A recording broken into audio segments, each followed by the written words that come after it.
Cloudscape is a nonprofit society in Vancouver, and what we are doing as an organization is trying to promote comic art in the city and sort of bring a West Coast voice to comics in Canada.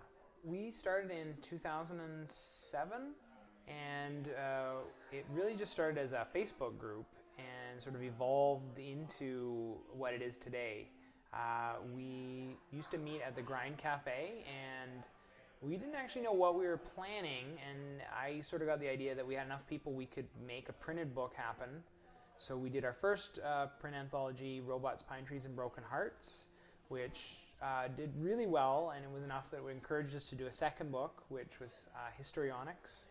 We went from that to our full-color tribute to Sunday comic, Sunday Sunnies, and really quickly followed that up with Exploded View, which was our science fiction book.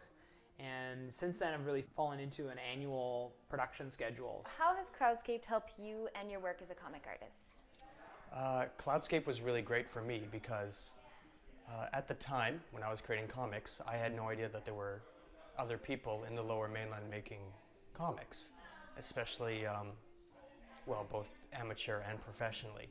So it was really great to meet someone who was doing the same things as I was and work together with them on a project. And it also helped because it gave me motivation to have something published. Working in Cloudscape helps me to basically do stories that I wouldn't otherwise do. It forces me out of my comfort zone into doing subjects I normally don't go near. So in that way, it helps me to expand my range. When I moved to Vancouver, I didn't really know many other people outside of the internet who made comics. So Cloudscape was one of my first opportunities to get to know other artists in person and build the kind of relationships that you can't really get on the internet, where you can show people each other's work and collaborate on projects and that kind of thing. Do you have any favorite events that Cloudscape attends? Yeah, well, I'd say locally we're most excited by VanCaf, which really it's only in its second year, but we work very closely with Shannon in the early stages and gave her a lot of suggestions, a lot of advice, and ultimately I just feel like Shannon built a convention that is tailored for us and our audience, because the people that came to VanCaf were really excited by the idea of a non-profit, small press comic society.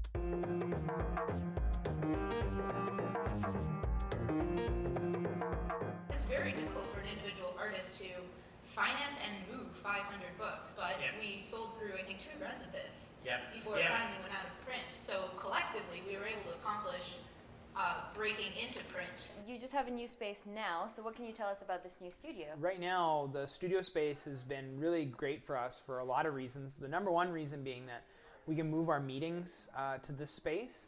Previously, we used to meet at the Grind Cafe every Wednesday at 7:30, and it was a public cafe, and it was a popular hangout for students who wanted to study, and we've become so popular in the last I'd say year that we've really started to become a bit of a burden on the cafe, that we maybe took up a lot more space than they had room for. Currently, we still have a lot of empty space in our studio, so we are still looking to see if more of our members may want to occupy this space and work with us on it. And we're also looking to set up a small press resource center, so hopefully this can be a place where people can build their mini comics as well. What do you find is the best thing about the Wednesday night meetups?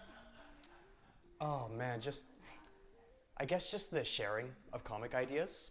And we have a lot of different levels of talent in there. So there's a lot of helping and sharing of tips and tricks when it comes to drawing. There's that, and then there's just the general camaraderie of the place. I mean, most of us draw and write our own work. We don't work with collaborators. Some people work as teams, mostly, including myself. We're all by ourselves, and it's hard to get feedback, and Facebook really just doesn't cut it compared to human interaction. So it's really nice to be able to come out once a week, hang out with other cartoonists, compare notes, compare techniques, and yeah, just hang out. The most important question for me today is, how does someone join Cloudscape? Well, if someone wants to join Cloudscape, it's really easy. Basically, we have a couple ways you can become a member. One is to get published in a book. The other is to attend 3 meetings in a row. Becoming a member has a lot of advantages because that will often mean that you're going to get emails when we do call for submissions. You're going to get notified of things that come up, like space available at the studio, and other opportunities that present itself to our organization. What would you say to someone who's thinking of joining Cloudscape? We're super friendly. It's easy to join. All you have to do is show up to 3 meetings and you're officially a member of Cloudscape. We spend a lot of time drawing and talking about nerdy stuff. We have a large range of people's experiences and abilities. So I don't think people should be terribly concerned if they're just starting out, if they don't feel their work is good enough. I think it's very valuable for people to come out to a community of cartoonists where they can show their work, have it discussed, get feedback, and learn.